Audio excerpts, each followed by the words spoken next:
Hello, everyone, and welcome to our lesson on one of the most important movements in the history of psychology. അതാണ് behaviorism. And this is the first part of behaviorism. ഈ ഒരു പാർട്ടിലൂടെ we will explore how behaviorism changed the way psychologists think about the mind and behavior. Psychologist എങ്ങനെയാണ് മനസ്സിനെക്കുറിച്ചും ബിഹേവിയറിനെ കുറിച്ചും ചിന്തിക്കുന്നത്, മാറാനുണ്ടായ സാഹചര്യം എന്നുള്ളത് നമുക്ക് ഈ ഒരു ലെസണിലൂടെ, നമുക്ക് ഈ ഒരു ലെക്ചറിലൂടെ നമുക്കത് ചർച്ച ചെയ്യാം. ആൻഡ് ഇത് കഴിഞ്ഞിട്ട് ഉള്ള ലെസൺസിൽ നമുക്ക് എന്തൊക്കെയാണ് ഇതിനകത്ത് പ്രധാനപ്പെട്ട തിയറീസ് എന്നൊക്കെയുള്ളത് ഡീറ്റെയിൽഡ് ആയിട്ട് നമുക്ക് നോക്കാം. അപ്പം ഈ ഒരു അപ്രോച്ചിന്റെ കാര്യം നമ്മൾ നോക്കുകയാണെന്നുണ്ടെങ്കിൽ it became really very popular in the early 20th century. ഒരു ഏർലി 20th century കാലഘട്ടത്തിലാണ് ഇത് വളരെയധികം പോപ്പുലർ ആയത്. ആൻഡ് ഈ ഒരു കാലഘട്ടം നമ്മൾ നോക്കുകയാണെന്നുണ്ടെങ്കിൽ കുറെ കൂടെ അധികം സയന്റിഫിക് ആയിട്ടുള്ള ഒരു way of studying people and animals ഉടലെടുത്തു എന്ന് വേണമെങ്കിൽ നമുക്ക് പറയാം.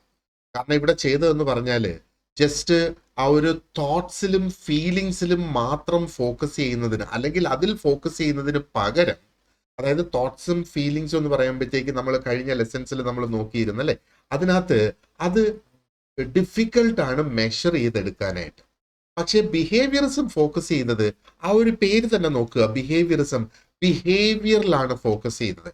അതായത് നമുക്ക് കാണാനും കണ്ട് മനസ്സിലാക്കാനും അളക്കാനും ഒക്കെ കഴിയുന്ന തരം ബിഹേവിയേഴ്സിലേക്ക് ഇത് ഫോക്കസ് ചെയ്തു എന്നുള്ളതാണ്. അപ്പൊ ഈ ഒരു ഫോക്കസ് ചേഞ്ച് വന്നപ്പോഴത്തേക്ക് എന്താ, സൈക്കോളജിയെ കുറെ കൂടെ അധികം പ്രാക്ടിക്കൽ ആക്കാനായിട്ട് സാധിച്ചു, സൈക്കോളജിയെ കുറെ കൂടെ അധികം സയന്റിഫിക് ആക്കാനായിട്ട് സാധിച്ചു എന്നുള്ളത്. So let us see how it all started എന്നുള്ളത്. So behaviourism it started in the early 1900s.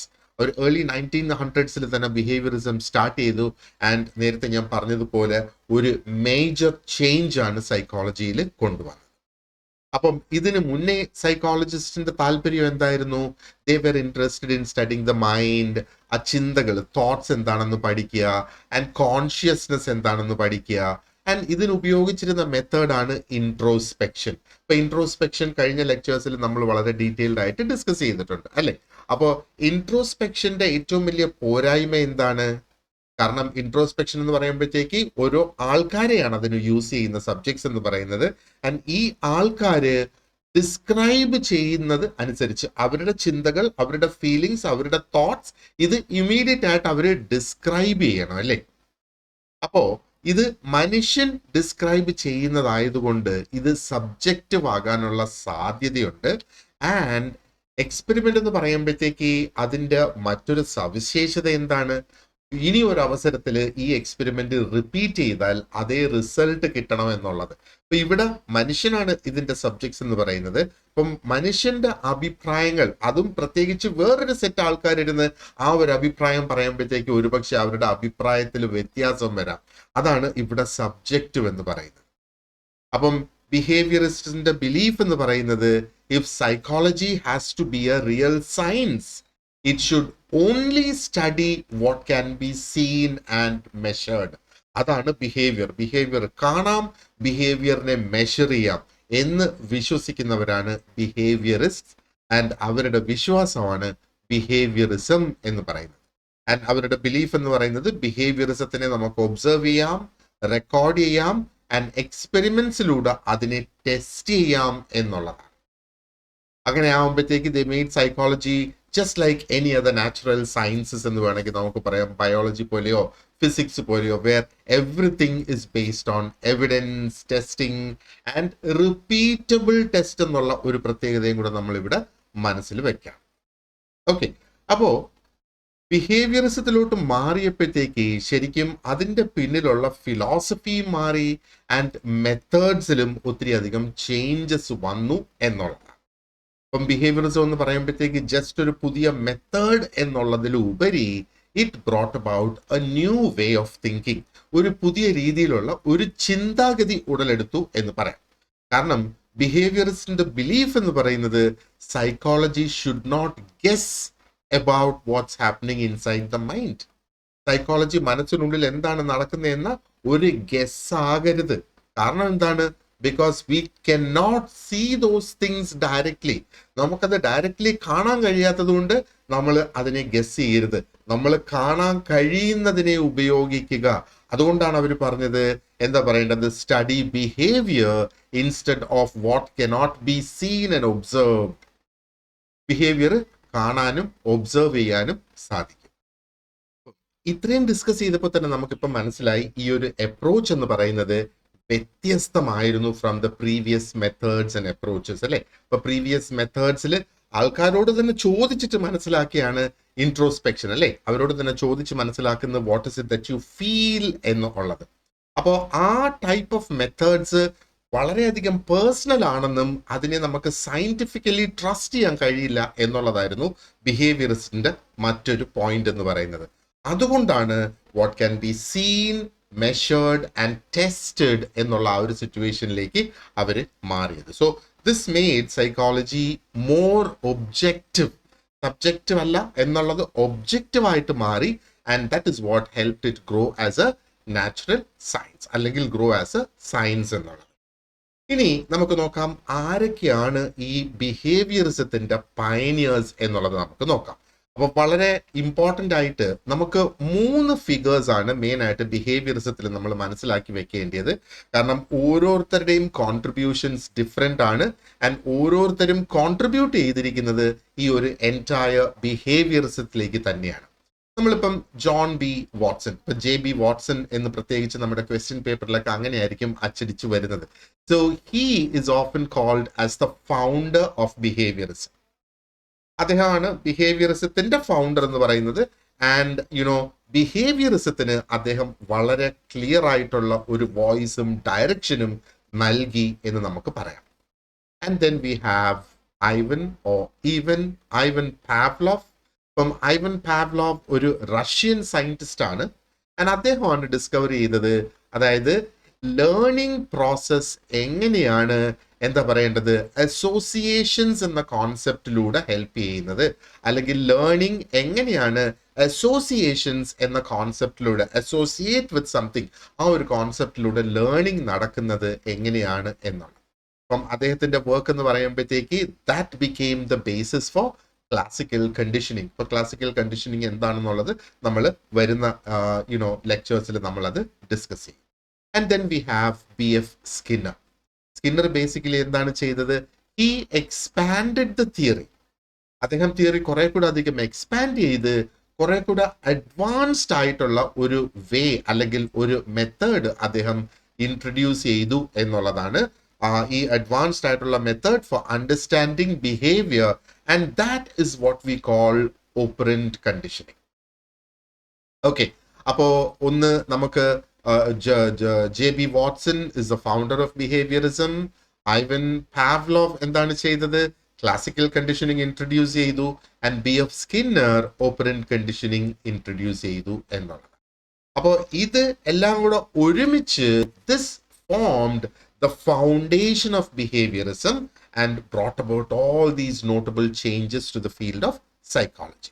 Okay, ഇനി ഇവരുടെ ഓരോരുത്തരുടെയും കോൺട്രിബ്യൂഷൻസ് കുറെ കൂടെ ഡീറ്റെയിൽഡ് ആയിട്ട് നമുക്ക് ഒന്ന് വ്യക്തമായിട്ട് ഒന്ന് നോക്കാം. And let start with JB Watson. അദ്ദേഹം ഫോർമലി ബിഹേവിയറിസം ഇൻട്രൊഡ്യൂസ് ചെയ്തു. And this was in 1913. ഈ ഡേറ്റ്സ് ഒക്കെ ഓർത്ത് വെച്ചോളുക.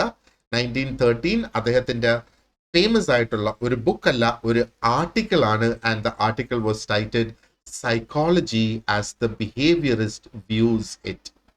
ഇതായിരുന്നു അദ്ദേഹത്തിന്റെ ആർട്ടിക്കിൾ എന്ന് പറയുന്നത്. അപ്പൊ ഇത് ഓർത്ത് വെച്ചോളുക, psychology as the behaviourist views it എന്നുള്ള ആർട്ടിക്കിൾ പബ്ലിഷ് ചെയ്തത് 1913 ആൻഡ് അത് എഴുതിയത് JB വാട്സണുമാണ്. അപ്പോൾ വാട്സൺ വളരെ സ്ട്രോങ് ആയിട്ട് വിശ്വസിച്ചിരുന്നത് സൈക്കോളജി എന്ന് പറയുമ്പോഴത്തേക്ക് it should not study thoughts and feelings. Psychology തോട്ട്സും ഫീലിങ്സും പഠിക്കാൻ പാടില്ല എന്നുള്ളതാണ് എന്താ പറയേണ്ടത് വാട്സൺ വിശ്വസിച്ചിരുന്നത്. കാരണം ആ തോട്ട്സും ഫീലിങ്സും നമുക്ക് കാണാൻ കഴിയില്ല, അതുകൊണ്ട് തന്നെ നമുക്ക് മെഷർ ചെയ്യാൻ കഴിയില്ല. Those are not tangible, you can touch it, you can measure it എന്നുള്ളത്. അപ്പൊ അദ്ദേഹം പറഞ്ഞത് സൈക്കോളജി എന്ന് പറയുമ്പോഴത്തേക്ക് it should only focus on the connection between stimulus and response. സ്റ്റിമുലസിലും റിസ്പോൺസിലുമാണ് സൈക്കോളജി ഫോക്കസ് ചെയ്യേണ്ടത്. അപ്പോൾ സ്റ്റിമുലസ് എന്ന് പറയുമ്പോഴത്തേക്ക് എൻവയൺമെന്റിലുള്ള എന്തെങ്കിലും ഒരു സംഗതിയാണ് സ്റ്റിമുലസ് ആയിട്ട് വരിക. ആ സ്റ്റിമുലസിനെ ബേസ് ചെയ്ത് ഒരു റിസ്പോൺസ് അവിടെ ഉണ്ടാകുന്നു. ഇപ്പൊ റിസ്പോൺസ് എന്ന് പറയുമ്പം ഒരു വ്യക്തിയോ അല്ലെങ്കിൽ ഒരു മൃഗമോ ആ ഉണ്ടാകുന്ന സ്റ്റിമുലസിന് എങ്ങനെ റിയാക്ട് ചെയ്യുന്നു എന്നുള്ളതാണ്. അതാണ് റിസ്പോൺസ് എന്ന് പറയുന്നത്. അദ്ദേഹം ബിലീവ് ചെയ്തത് അല്ലെങ്കിൽ വിശ്വസിച്ചത് that all behaviour is learned from the environment. എല്ലാ ബിഹേവിയറും നമ്മൾ എൻവയൺമെന്റിൽ നിന്ന് പഠിച്ചെടുക്കുന്നതാണ് എന്നുള്ളതാണ് അദ്ദേഹം പ്രധാനമായിട്ട് വിശ്വസിച്ചിരുന്നത്. And Watson is also well known for his experiment with little Albert. Okay, ഇപ്പൊ ലിറ്റിൽ ആൽബർട്ട് എക്സ്പെരിമെന്റ്, ആ എക്സ്പെരിമെന്റിന് കൊടുത്തിരിക്കുന്ന പേര് അതാണ്. And this was in 1920. Okay, അപ്പൊ 1920 ഈ ഒരു എക്സ്പെരിമെന്റ് അദ്ദേഹം നടത്തിയത്. ഈ ഒരു സ്റ്റഡിയിൽ he showed us that even fear can be learned എന്നുള്ളത്. ഫിയർ, ഭയം, അതുപോലും നമ്മൾ പഠിക്കുന്നതാണ് എന്നുള്ളതാണ് അദ്ദേഹം പറഞ്ഞത്. അപ്പോൾ what he did was he made A baby fear A white rat. ഒരു വെള്ള കളർ ഒരു എലിയെ, വെള്ള എലിയെ എന്താ പറയേണ്ടത്, ഒരു കുഞ്ഞിൽ പേടിയുണ്ടാക്കി ആ ഒരു വെള്ള എലിയെ ചൊല്ലി എന്നുള്ളത്. അതെങ്ങനെയാണ് ചെയ്തത്? By pairing the rat with a loud noise. അപ്പോ ഈ കുഞ്ഞ് ആ വെള്ള റാറ്റിനെ എപ്പോഴെല്ലാം കാണുന്നു അദ്ദേഹം ആ സമയത്ത് ഒരു ഒച്ചത്തിലുള്ള ഒരു സൗണ്ടും കൂടെ കേൾപ്പിച്ചു. And this showed that emotions can also be conditioned or thought. അപ്പൊ ഇവിടെ ഇമോഷൻ ക്യാൻ ബി ടോട്ട് എന്നാണ് പറയുന്നത്, അതായത് പഠിപ്പിച്ചെടുക്കാം എന്നുള്ളതാ. അപ്പൊ ഇവിടുത്തെ ഇമോഷൻ എന്താ? ഭയം, ഫിയർ ആണ് ഇവിടുത്തെ ഇമോഷൻ. ഈ ഫിയർ പഠിപ്പിച്ചെടുക്കുന്നു എന്നുള്ളത്. അപ്പൊ ഈ ഒരു ഐഡിയയിലേക്ക്, ഈ ഒരു ഇതിന്റെ ഡീറ്റെയിൽസിലേക്ക് നമുക്ക് കടക്കാം. ഓക്കെ, അപ്പൊ വാട്സന്റെ ഐഡിയാസിന് വളരെ വലിയ ഒരു സ്വാധീനം ചെലുത്താനായിട്ട് സാധിച്ചു. എഡ്യൂക്കേഷനിലായിരുന്നാലും ചൈൽഡ് ഡെവലപ്മെന്റിലായിരുന്നാലും. And he very strongly believe that behaviour എന്ന് പറയുന്നത് it could be shaped by controlling the environment. നമ്മൾ ജീവിക്കുന്ന ആ ഒരു സാഹചര്യം, ആ ഒരു എൻവയൺമെന്റ് നമ്മൾ കൺട്രോൾ ചെയ്യുന്നതോടുകൂടി നമുക്ക് എന്താ പറയേണ്ടത്, പഠിപ്പിക്കാനായിട്ട് പലതും സാധിക്കും എന്നുള്ളതാണ് അദ്ദേഹം ഒരു ഫൈനൽ നിഗമനത്തിൽ എത്തിയത്. Okay, so the next we have is Ivan Pavlov.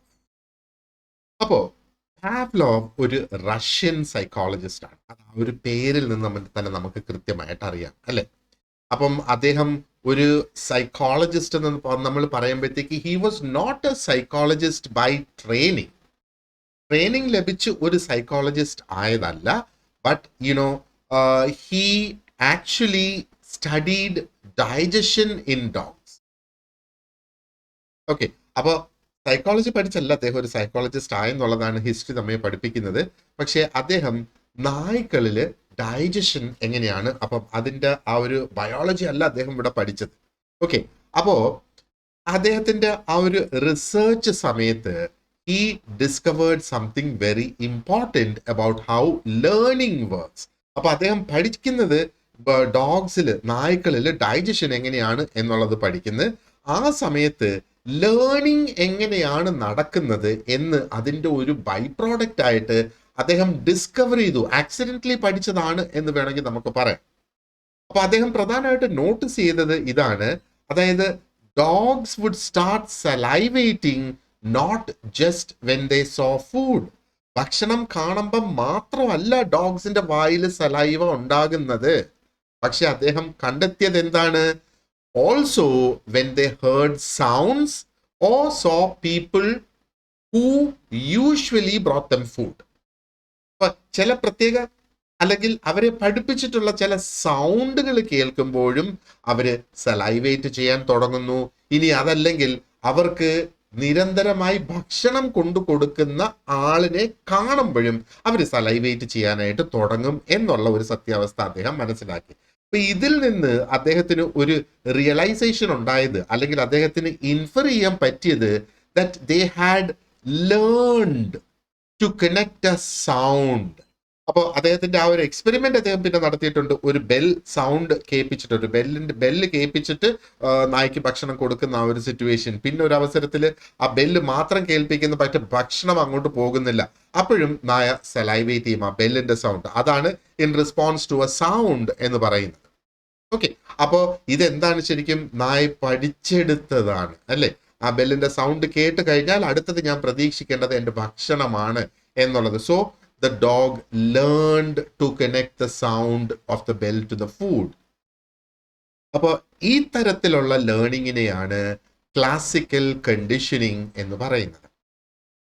ഇപ്പൊ ക്ലാസിക്കൽ കണ്ടീഷനിങ്ങിൽ ന്യൂട്രൽ സ്റ്റിമുലസ് ഉണ്ട് ആൻഡ് അൺകണ്ടീഷൻഡ് സ്റ്റിമുലസ് ഉണ്ട്, എന്താ പറയേണ്ടത്, ആൻഡ് അതിന് റെസ്പോൺസും ഉണ്ട്. ഇങ്ങനെ 3 ഘടകങ്ങളുണ്ട് ഈ ഒരു ക്ലാസിക്കൽ കണ്ടീഷനിങ്ങിൽ. അപ്പൊ ഈ ന്യൂട്രൽ സ്റ്റിമുലസ് എന്ന് പറയുന്നത് ആ ഒരു ബെല്ലിന്റെ സൗണ്ടാണ്. ഓക്കെ, അപ്പോ ഇത് നമുക്ക് ഡീറ്റെയിൽ ആയിട്ട് ഡിസ്കസ് ചെയ്യാൻ. നമ്മൾ ഈ ഒരു തിയറി നോക്കുമ്പോഴത്തേക്ക് ഈ ബെല്ലിന്റെ സൗണ്ട് ആയ ഈ ഒരു ന്യൂട്രൽ സ്റ്റിമുലസ് അത് എന്താ പറയേണ്ടത്, it gets linked to the ഫൂഡുമായിട്ട് ലിങ്ക് ചെയ്ത് അതൊരു അൺകണ്ടീഷൻഡ് സ്റ്റിമുലസ് ആയിട്ട് മാറുകയാണ്. അതായത് ബെല്ല് കേട്ടാൽ the dog will start salivating എന്നുള്ളത്. അതാണ് അതിന്റെ റെസ്പോൺസ് എന്ന് പറയുന്ന ആ സലൈവേഷൻ. അപ്പോ പാവ്ലോവിന്റെ ഡിസ്കവറി നമ്മെ പഠിപ്പിക്കുന്നത് ബിഹേവിയർ എന്ന് പറയുന്നത് can be learned through simple associations. നോക്ക്, ആ ബെല്ലിന്റെ സൗണ്ടുമായിട്ട് അസോസിയേറ്റ് ചെയ്താണ് ശരിക്കും എന്താ പറയേണ്ടത്, ഇവിടെ ഈ ഒരു ബിഹേവിയർ കണ്ടീഷൻഡ് ആയി വന്നത് എന്ന് വേണമെങ്കിൽ നമുക്ക് പറയാം. So even though Pavlov did not call himself a behaviorist, his work gave behaviorists the scientific proof that they needed. അപ്പം പാവ്ലോവ് അദ്ദേഹം ഒരു ബിഹേവിയറിസ്റ്റ് ആണെന്ന് അദ്ദേഹം പറഞ്ഞിട്ടില്ല. സോ നമ്മൾ കാണുന്നല്ല, he was studying digestion in dogs. അതിൽ നിന്ന് അദ്ദേഹം ഇതും കൂടെ മനസ്സിലാക്കി എടുത്തത് എന്നുള്ളതാണ്. അപ്പം ഈ ആക്ച്വലി ഉള്ള ബിഹേവിയറിസ്റ്റിന് അദ്ദേഹത്തിന്റെ ഈ ഒരു കണ്ടുപിടുത്തം അല്ലെങ്കിൽ ഈ ഒരു പഠനം അവർക്ക് ആവശ്യമായിരുന്ന ഒരു സയന്റിഫിക് പ്രൂഫായി അവർക്കത് ലഭിച്ചു എന്നുള്ളതാണ്. Now let us look at Skinner. Okay, B.F. Skinner. He actually took behaviorism even further. ഇവിടെ നിന്നും വളർത്തി മുന്നേക്ക് കൊണ്ടുപോയി എന്നുള്ളതാണ്. ഇപ്പൊ സ്കിന്നർ ഡെവലപ്പ് ചെയ്തത് ഒരു പുതിയ ഫോം ഓഫ് ലേണിംഗ് ആൻഡ് അതിനെ അദ്ദേഹം വിളിച്ചത് ഓപ്പറന്റ് കണ്ടീഷനിങ് എന്നുള്ളതാണ്.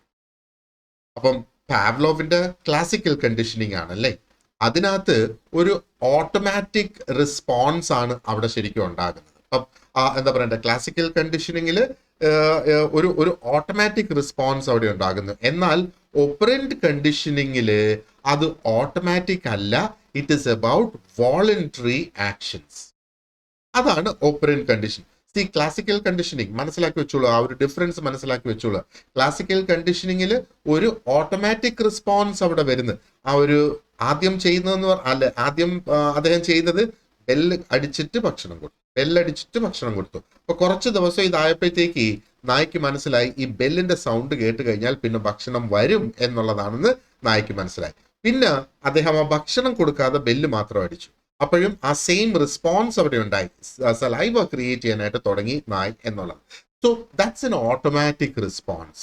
ഓപ്പറന്റ് കണ്ടീഷനിങ്ങിൽ ഓട്ടോമാറ്റിക് അല്ല റെസ്പോൺസ് എന്ന് പറയുന്നത്, അത് വോളണ്ടറി ആക്ഷൻ ആണ് അവിടുത്തെ റെസ്പോൺസ് എന്ന് പറഞ്ഞാൽ മനഃപൂർവ്വം നമ്മൾ വേണം എന്ന് പറഞ്ഞ് ചെയ്യുന്ന ആ ഒരു ആക്ഷൻ. സ്കിന്നറുടെ വിശ്വാസം എന്ന് പറയുന്നത് ബിഹേവിയർ എന്ന് പറയുന്നത് is shaped by its consequences. വഴിയെ പോകുന്നവരെ എല്ലാവരെയും ഞാനൊരു കല്ലെടുത്ത് എറിഞ്ഞാൽ അവരൊരു വടി കൊണ്ടുവന്ന് എന്നെ അടിക്കും അല്ലേ. അപ്പൊ എന്താ സംഭവിക്കുന്നത്? അപ്പം എൻ്റെ ആക്ഷന്റെ കോൺസിക്വൻസ് എന്താണ്? ഞാനൊരു കല്ലെടുത്ത് എറിഞ്ഞ്, അപ്പൊ എനിക്ക് അടി കിട്ടി. അപ്പം നിരന്തരമായിട്ട് ഞാൻ കല്ലെറിഞ്ഞുകൊണ്ടിരിക്കുക, അപ്പം നിരന്തരമായിട്ട് എനിക്ക് തല്ല് കിട്ടിക്കൊണ്ടിരിക്കുന്നു. അങ്ങനെ വരുമ്പോഴത്തേക്ക് എന്താ പറയേണ്ടത്? ഈ തല്ല് കിട്ടുന്ന കോൺസിക്വൻസിൽ നിന്ന് ഞാൻ പഠിക്കും, കല്ലെറിഞ്ഞുകൂടാ, കല്ലെറിഞ്ഞ ആൾക്കാര് കൈവയ്ക്കും എന്നുള്ളത്. അപ്പൊ അതാണ് സ്കിന്നറിന്റെ ആ ഒരു വിശ്വാസം എന്ന് പറയുന്നത്. അല്ലെങ്കിൽ അദ്ദേഹം നമ്മളെ പഠിപ്പിച്ചത് ഇതാണ്, ബിഹേവിയർ ഷേപ്പ് ചെയ്യുന്നത് അല്ലെങ്കിൽ ബിഹേവിയർ ഫോം ചെയ്യുന്നത്, ബിഹേവിയർ ഉണ്ടാകുന്നത് ആ ബിഹേവിയറിന്റെ തന്നെ കോൺസിക്വൻസ് കൊണ്ടാണ് ബിഹേവിയർ ഉണ്ടാകുന്നത് എന്നുള്ളത്. അപ്പൊ അദ്ദേഹം ഇവിടെ പറഞ്ഞു വെക്കുന്നത് എന്താണ്? ഒരു പ്രത്യേക തരം ആക്ഷൻ അല്ലെങ്കിൽ ഏതെങ്കിലും ഒരു ആക്ഷൻ അത് നമ്മൾ പൂർത്തീകരിക്കുമ്പോൾ അല്ലെങ്കിൽ ഒരു പ്രവൃത്തി നമ്മൾ ചെയ്യുമ്പോൾ നമുക്കൊരു റിവാർഡ് കിട്ടുകയാണെങ്കിൽ നമ്മൾ അത് റിപ്പീറ്റ് ചെയ്യാനുള്ള സാധ്യത കൂടുതലാണ്. അപ്പൊ ഞാൻ ഈ കല്ലെടുത്ത് എറിയുന്ന സമയത്ത് ആൾക്കാരെ എറിയും കൊണ്ടിട്ട് എനിക്ക് എന്തെങ്കിലും കൊണ്ടുവന്ന് ഭക്ഷണമോ ഒരു ജ്യൂസോ ഒക്കെ കൊണ്ടുവന്ന് തരികയാണെങ്കിൽ അപ്പോൾ അത് നല്ലതാണെന്ന് കരുതി ഞാൻ വീണ്ടും കല്ലെറിഞ്ഞുകൊണ്ടേ ഇരിക്കും, ആൾക്കാർ കൂടുതൽ ജ്യൂസ് തരുമല്ലോ എന്ന് വിചാരിച്ചിട്ട്. പക്ഷെ ഇവിടെ ജ്യൂസ് അല്ല, എനിക്ക് വടിക്ക് അടിയാണ് കിട്ടിയത്. അപ്പോൾ ആ ബിഹേവിയർ ഞാൻ വേണമെന്ന് വെക്കോ വേണ്ടാന്ന് വെക്കോ? മനസ്സിലായില്ലേ? അപ്പോ ഒരു ആക്ഷന്റെ അവസാനം ഒരു റിവാർഡ് ലഭിക്കുമെങ്കിൽ ആ ഒരു ആക്ഷൻ നമ്മൾ റിപ്പീറ്റ് ചെയ്യാനുള്ള സാധ്യത കൂടുതലാണ്. ഇനി ആ ഒരു ആക്ഷന്റെ അവസാനം ഒരു പണിഷ്മെന്റ് ആണെങ്കിലോ ലഭിക്കുന്നത്, നമ്മളത് റിപ്പീറ്റ് ചെയ്യാനുള്ള സാധ്യത കുറയുകയാണെന്നാണ് പറയുന്നത്. അത് കംപ്ലീറ്റ്ലി ഇല്ലാതാകുന്നില്ല, അതിനുള്ള സാധ്യത കുറയുന്നു. അപ്പം ഈ ഒരു പ്രക്രിയക്കാണ് റീഇൻഫോഴ്സ്മെന്റും പണിഷ്മെന്റും എന്ന് പറയുന്നത്. ഇപ്പൊ റീഇൻഫോഴ്സ്മെന്റ് എന്ന് പറഞ്ഞാൽ ആ ഒരു പ്രവൃത്തിയുടെ എൻഡിൽ ഒരു റിവാർഡ് കിട്ടുന്നു. ആ റിവാർഡ് കിട്ടുമ്പോഴത്തേക്ക് നമുക്ക് പ്രചോദനമാകുന്ന ആ ഒരു റിവാർഡ് ആ സെയിം പ്രവൃത്തി വീണ്ടും വീണ്ടും ചെയ്യാൻ. That is called reinforcement. Punishment എന്ന് പറഞ്ഞാൽ എന്താണ്? ശരിക്കും ഒരു പ്രവൃത്തി ചെയ്യുന്ന ആ പ്രവൃത്തിയുടെ ഫലമായിട്ട് എനിക്ക് പണിഷ്മെന്റ് കിട്ടുന്നു.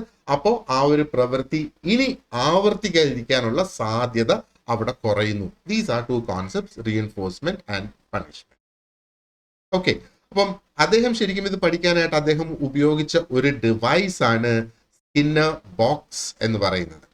He used Skinner box to study how animals like rats and pigeons learn new behaviors.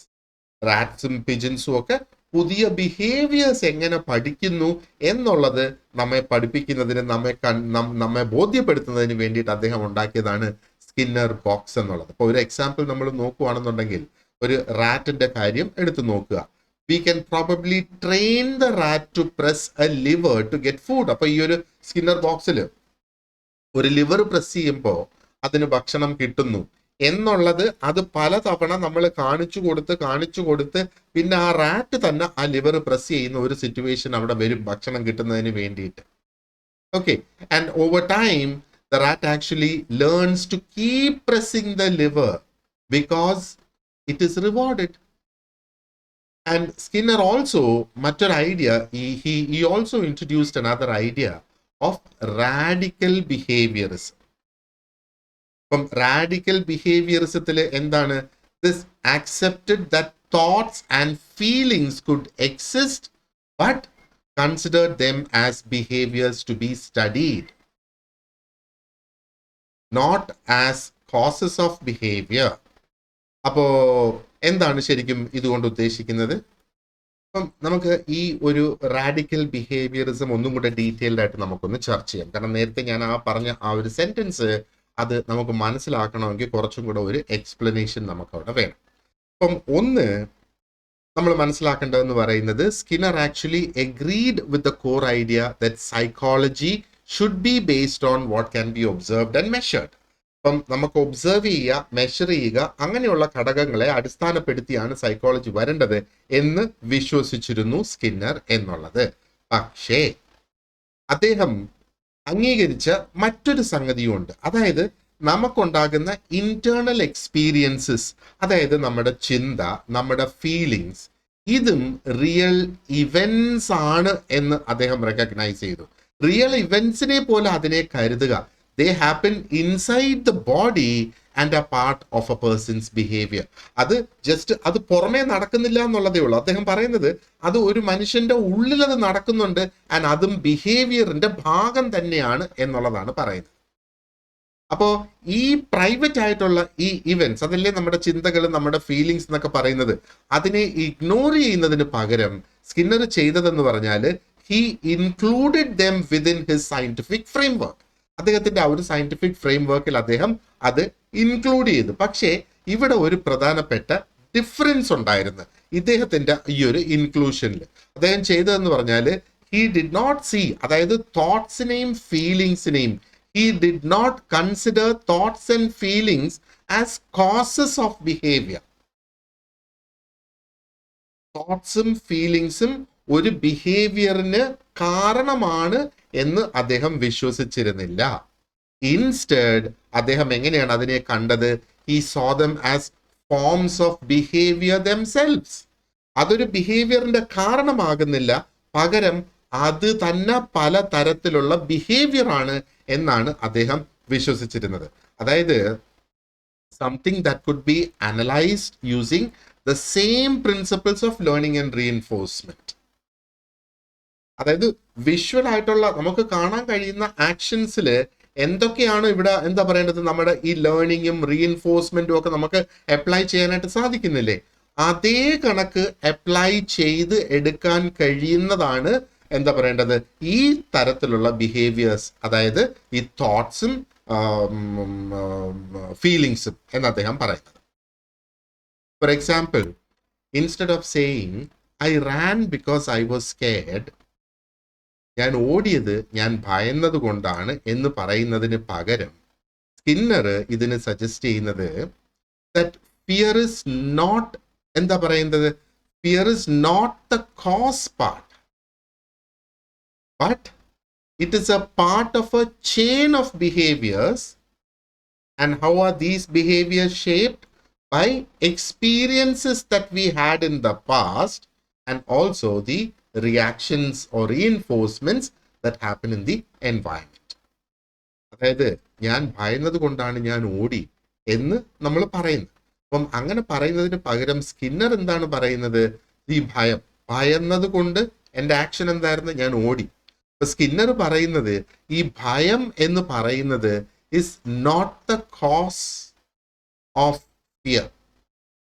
ആ ഭയത്തിനെ ഉണ്ടാക്കുന്നത് ഭയമല്ല, പക്ഷേ നമുക്ക് സമാനമായ സാഹചര്യങ്ങളിൽ മുൻകാലത്ത് നമുക്കുണ്ടായിട്ടുള്ള എക്സ്പീരിയൻസസ്, നമ്മുടെ പാസ്റ്റ് എക്സ്പീരിയൻസസ്, അതിൻ്റെ ഫലമായിട്ടാണ് ഭയം ഉണ്ടാകുമ്പം ഞാൻ ഓടുന്നത് എന്നാണ് അദ്ദേഹം പറയുന്നത്.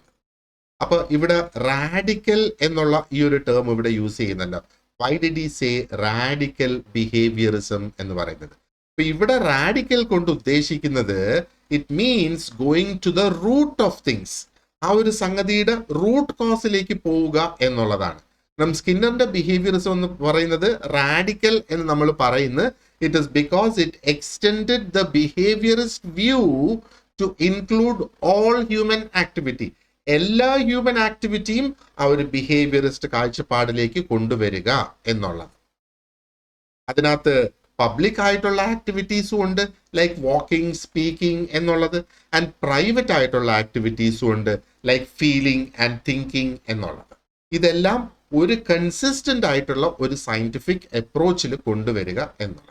അപ്പോൾ സ്കിന്നറിന്റെ തിയറി കുറെ കൂടെ കംപ്ലീറ്റ് ആണ് എന്ന് നമുക്ക് പറയാം. കാരണം it does not deny the existence of mental events. അപ്പൊ മെന്റൽ ഇവന്റ്സിനെ കൂടെ ഉൾപ്പെടുത്തി മുമ്പോട്ട് പോകുന്നു എന്നുള്ളത്. And it also treats internal processes as legitimate subjects of study. അപ്പോൾ ഇന്റേണൽ പ്രോസസ്സസിനെ ലെജിറ്റിമേറ്റ് സബ്ജക്ട്സ് ഓഫ് സ്റ്റഡി ആയിട്ട് കണക്കാക്കുന്ന എന്താണ്, as long as they are treated as behaviours that are shaped by the environment. നമ്മുടെ അന്തരീക്ഷം, നമ്മുടെ സാഹചര്യം ഷേപ്പ് ചെയ്യുന്ന ബിഹേവിയേഴ്സ് ആണ് ഈ ഇന്റേണൽ പ്രോസസ്സസ് എന്നുള്ളത് മനസ്സിലാക്കി മുമ്പോട്ട് പോകണം എന്നുള്ളതാണ്. അപ്പോൾ അങ്ങനെ നമ്മൾ നോക്കുമ്പോഴത്തേക്ക് സൈക്കോളജിസ്റ്റിന് വളരെ കോംപ്ലക്സ് ആയിട്ടുള്ള ഹ്യൂമൻ ബിഹേവിയർ അനലൈസ് ചെയ്യാനായിട്ട് സാധിക്കും.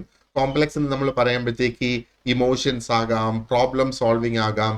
ശരിക്കും ആ ഒരു സയന്റിഫിക് മെത്തേഡിന്റെ പുറകിലേക്ക് പോകാതെ, സയന്റിഫിക് മെത്തേഡിന് പുറമേ പോകാതെ അത് ചെയ്തെടുക്കാനായിട്ട് സാധിക്കും എന്നുള്ളതാണ്. Now, let us look at what are the practical impacts of behaviorism. ഒന്ന്, എഡ്യൂക്കേഷൻ. അപ്പോൾ ഈ ഒരു ബിഹേവിയറിസ്റ്റ് മെത്തേഡ്സ് നമ്മൾ നോക്കുകയാണെന്നുണ്ടെങ്കിൽ ഒരു ക്ലാസ് റൂം ബിഹേവിയർ എൻഹാൻസ് ചെയ്യാനായിട്ട് ഉപയോഗിക്കാനായിട്ട് സാധിക്കും. കാരണം എന്താണ്, ടീച്ചേഴ്സ് ഉപയോഗിക്കുന്നുണ്ടല്ലേ ഈ റിവാർഡ്സും പണിഷ്മെന്റ്സും സ്റ്റുഡൻസിന്റെ ലേണിംഗ് മാനേജ് ചെയ്ത് അവരെ എന്താ പറയേണ്ടത് ഒരു ഗുഡ് ലേണിംഗ് ഹാബിറ്റ്സിലേക്ക് എത്തിക്കുന്നതിന് വേണ്ടിയിട്ട് റിവാർഡ്സും പണിഷ്മെന്റ്സും ടീച്ചേഴ്സ് ഉപയോഗിക്കുന്നുണ്ട് എന്നുള്ളതാണ്. ഒരുപാടധികം ടെക്നിക്സ് ഉണ്ട് അല്ലേ, ടെക്നിക്സ് ലൈക്ക് പ്രോഗ്രാംഡ് ഇൻസ്ട്രക്ഷൻ. അപ്പോൾ these way developed based on the behaviourist principles or the behaviourist ideas. ഇനി തെറാപ്പിയിലും ഉണ്ട് ഇതിന്റെ ഒത്തിരി അധികം ഇംപ്ലിക്കേഷൻസ് അല്ലെങ്കിൽ അതിന്റെ യൂസസ് എന്ന് പറയുന്നത്. ഇപ്പൊ ബിഹേവിയറിസ്റ്റ് ഐഡിയാസ് തെറാപ്പിയിൽ ഹെൽപ്പ് ചെയ്തത് is by creating new treatments for problems like phobia, അതേപോലെ തന്നെ കമ്പൾസീവ് ബിഹേവിയേഴ്സ്, അതൊക്കെ ട്രീറ്റ് ചെയ്യുന്നതിന് വേണ്ടിയിട്ടുള്ള പുതിയ ട്രീറ്റ്മെന്റ് മെത്തേഡ്സ് കൊണ്ടുവരാനായിട്ട് സാധിച്ചു. ഞാൻ ഇവിടെ ചെയ്യുന്നതെന്ന് പറഞ്ഞാൽ അതിനെക്കുറിച്ച്, ആ ഫീലിങ്സിനെ കുറിച്ച് ഡയറക്ട്ലി സംസാരിക്കുന്നതിന് പകരം ഈ therapies they focused on changing the behaviour directly. അതിനെക്കുറിച്ച് സംസാരിക്കുന്നതിന് പകരം ആ ബിഹേവിയർ തന്നെ ചേഞ്ച് ചെയ്യുക എന്നുള്ളതിലായിരുന്നു ഫോക്കസ്. സോഷ്യൽ എഞ്ചിനീയറിംഗിൽ നമ്മൾ നോക്കുകയാണെന്നുണ്ടെങ്കിലോ, ബിഹേവിയറിസം സപ്പോർട്ടഡ് ദ ഐഡിയ, അതായത് ഹ്യൂമൻ ബിഹേവിയർ എന്ന് പറയുന്നത് it can be shaped by controlling the environment. അതാണ് സോഷ്യൽ എഞ്ചിനീയറിംഗ് എന്ന് പറയുന്നത്, അല്ലെ? ഒരു പ്രത്യേക തരം ബിഹേവിയർ നമുക്ക് ലഭിക്കുന്നതിന് വേണ്ടിയിട്ട് ആ സാഹചര്യം മാറ്റി കൊടുക്കുക എന്നുള്ളത്.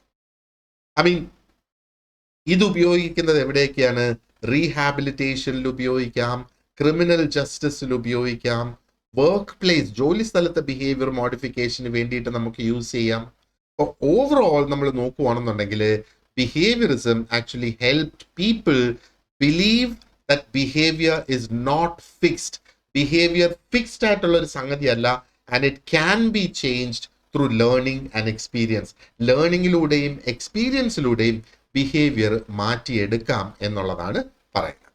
ഓക്കെ, സോ ഇൻ ഷോർട്ട്, അല്ലെങ്കിൽ to conclude, we can say behaviourism brought a scientific approach to psychology. Behaviourism എങ്ങനെയാണ് ആ സയന്റിഫിക് അപ്രോച്ച് കൊണ്ടുവന്നത്? By focusing only on what can be observed and measured. അതാണ് ബിഹേവിയർ എന്ന് പറയുന്നത്, അല്ലെ? ആൻഡ് ഇവിടെ ഇതൊരു ഐഡിയ റിജക്റ്റ് ചെയ്തു, അതായത് പഴയ ഐഡിയാസ് ഇത് റിജക്റ്റ് ചെയ്തു. And those were the ideas that relied on personal thoughts and emotions. Personal thoughts-ലും ഇമോഷൻസിലും ഡിപ്പെൻഡ് ചെയ്തിരുന്ന ആ പഴയ ഐഡിയാസിനെ റിജക്റ്റ് ചെയ്തു കംപ്ലീറ്റ്ലി എന്നുള്ളതാണ്. ഓക്കെ, നമ്മൾ വാട്സന്റെ വർക്ക് നോക്കിയാലും പാവ്ലോവിന്റെ ആയാലും സ്കിന്നറിന്റെ ആയിരുന്നാലും നമ്മൾ നോക്കുകയാണെന്നുണ്ടെങ്കിൽ it actually changed how psychologist thought about learning and human development. ഇപ്പം ഹ്യൂമൻ ഡെവലപ്മെന്റ് എങ്ങനെ നടക്കുന്നു, ലേണിംഗ് എങ്ങനെ നടക്കുന്നു എന്നൊക്കെയുള്ളതിനൊരു കംപ്ലീറ്റ് ചേഞ്ച് വന്നു. അവരുടെ ഐഡിയാസ് ഇന്നും ടീച്ചിങ് ഫീൽഡിൽ വളരെയധികം പ്രോമിനന്റ് ആയിട്ട് ഉപയോഗിക്കുന്നുണ്ട്, തെറാപ്പിയിൽ അത് ഉപയോഗിക്കുന്നുണ്ട്, പലപ്പോഴും ആൾക്കാർ ബിസിനസ്സിൽ പോലും അത് ഉപയോഗിക്കുന്നുണ്ട് എന്നുള്ളതാണ്. ഇനി ഇത് കഴിഞ്ഞ് ഉള്ള ആ ഒരു ലേറ്റർ ആയിട്ട് വന്ന psychologist, they began to look at thinking and memory. തിങ്കിങ്ങിലും മെമ്മറിയിലേക്കും അവർ തിരിച്ചു പോയി എന്നുള്ളത് വേണമെങ്കിൽ നമുക്ക് പറയാം. And that led to the cognitive revolution.